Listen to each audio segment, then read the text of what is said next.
こ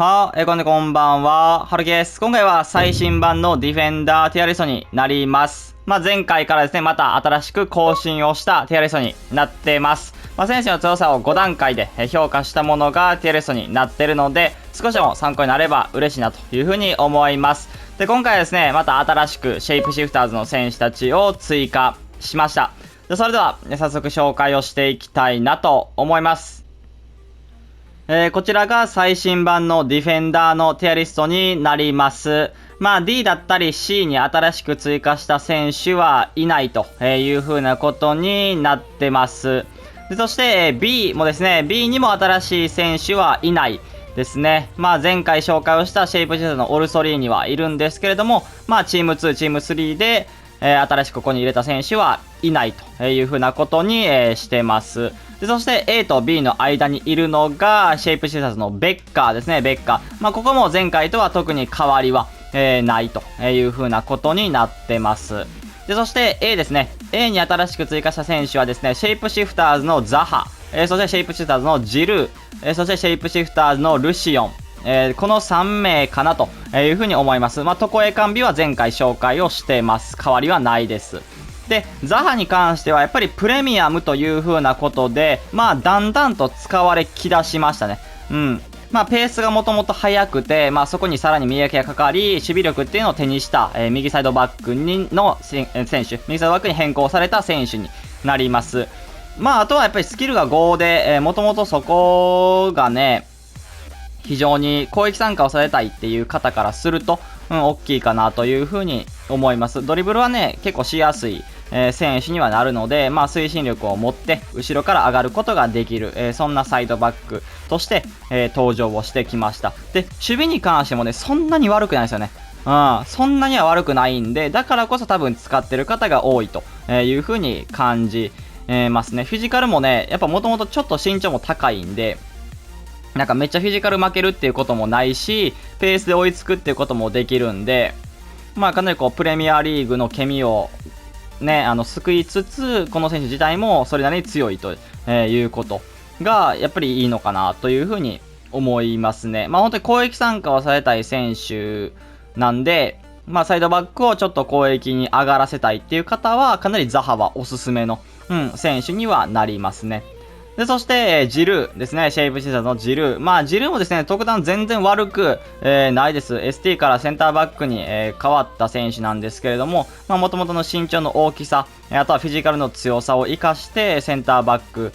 のポジションでも、それが還元されてるという、ことで、非常に守備力も高く、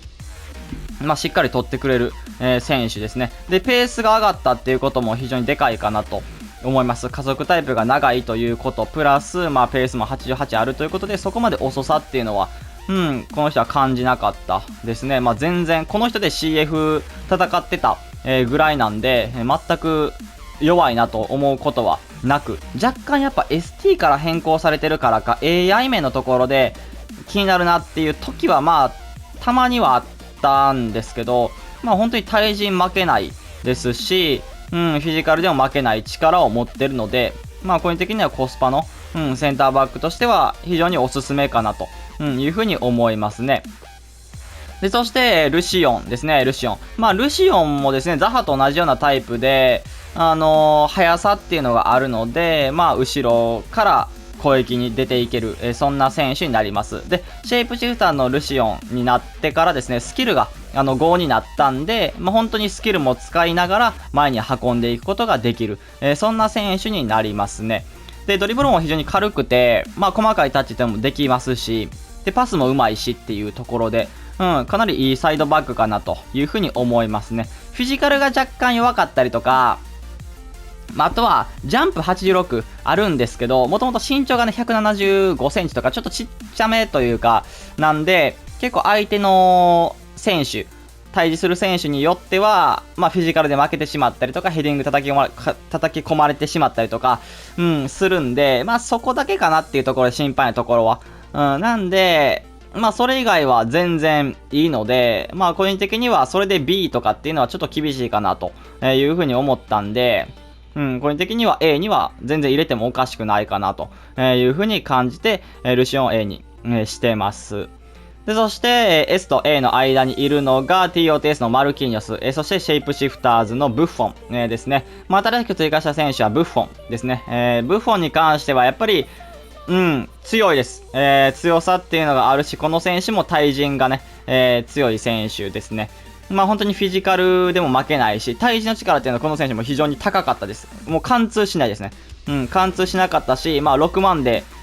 作れて、さらにプレミアムなんで、セリエの2部なんで、なかなか他の、選手のケミを救うっていうことは難しかったんですけど、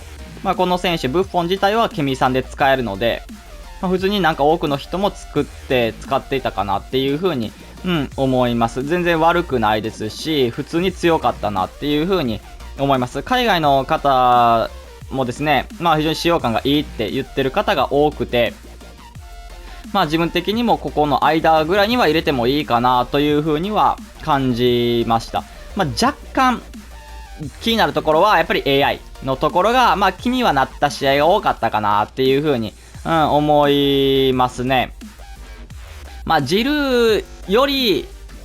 そんなには気にならなかったっていうところでちょっと上に、してるという風な感じなんで、パスも上手くて他のビルドアップ面に関しても素晴らしいですし、そこの AI 面っていうところは若干、あんまかなというふうに思ったんで、ここの間に、しています。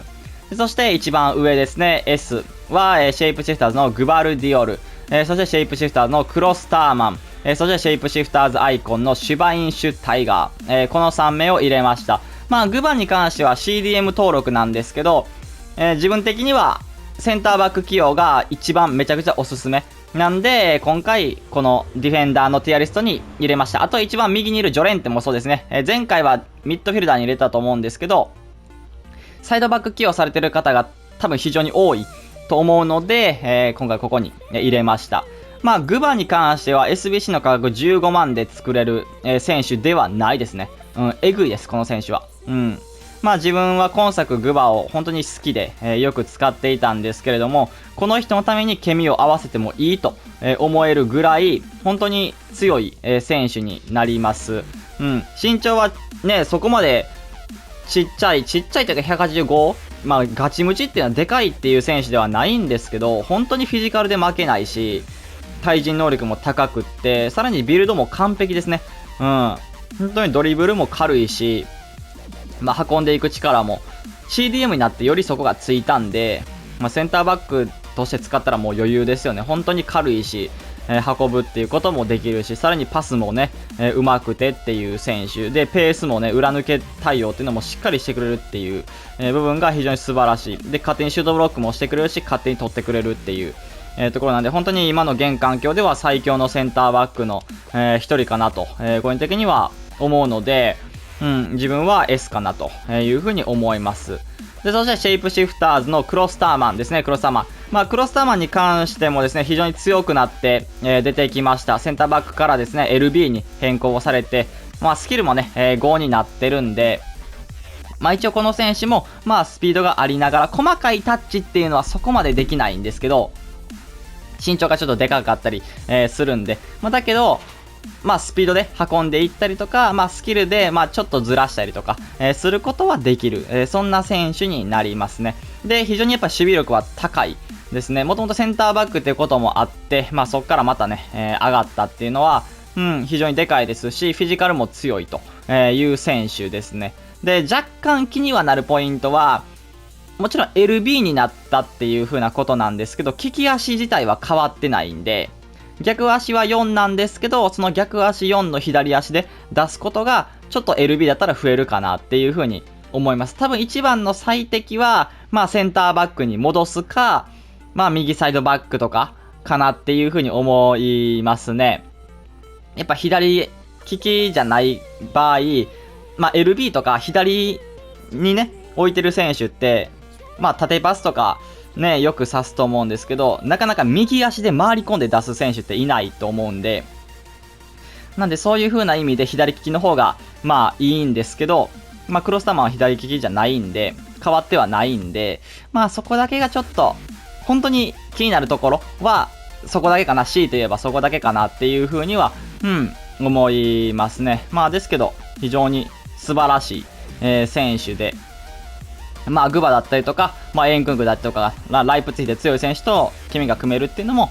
いいところかなというふうにも思います。で、そして最後ですね、シェイプシフターズアイコンのシュバインシュタイガーですね、シュバインシュタイガー。まあ、センターバックに変更をされて、まあ、値段もね、100万を超えて、150、180とか、まあ、かなり高い、選手で、まあ、シュバインシュタイガーはこれまで使われてこなかった選手なんで、非常に強化をされて、この値段になってるっていうのは、めちゃくちゃ嬉しいポイントですね。自分的にやっぱり使われてこなかった選手がこれだけ強くなって、価値が高くなったっていうのはめちゃくちゃ嬉しいです。で、もちろんセンターバックになってるんで、守備力、そしてフィジカルっていうのは高く、なってて、まあ守備的な選手に変わってますね。で、ペースも速く、なっていて、もともとセンターバックじゃないんで、ペースっていうのはそんなにはなかったんですけど、まあそこもついて、あとはやっぱりね、RB ができるっていうのはこの人いいですね。センターバックとして使うと、もともと身長183センチとちょっと低い。ジャンプもね、もちろんセンターバックになって高くなってるんですけど、やっぱちょっと元々の身長の差で負けてしまったりとかはあるんで、中央のセンターバック任せるよりもサイドバックの方がまあいいかなっていう風に、思います。かつやっぱり今の現環境の右サイドバックの最強格だと思いますね、この選手は。なんで非常にやっぱりペースも速く、守備力はもう本当に完走近くいってるんで、大工とかそれぐらいの波の守備力をしてるんで、まあそういう選手が右サイドバックも務めれてるってなると、マジで本当に硬く、なるので、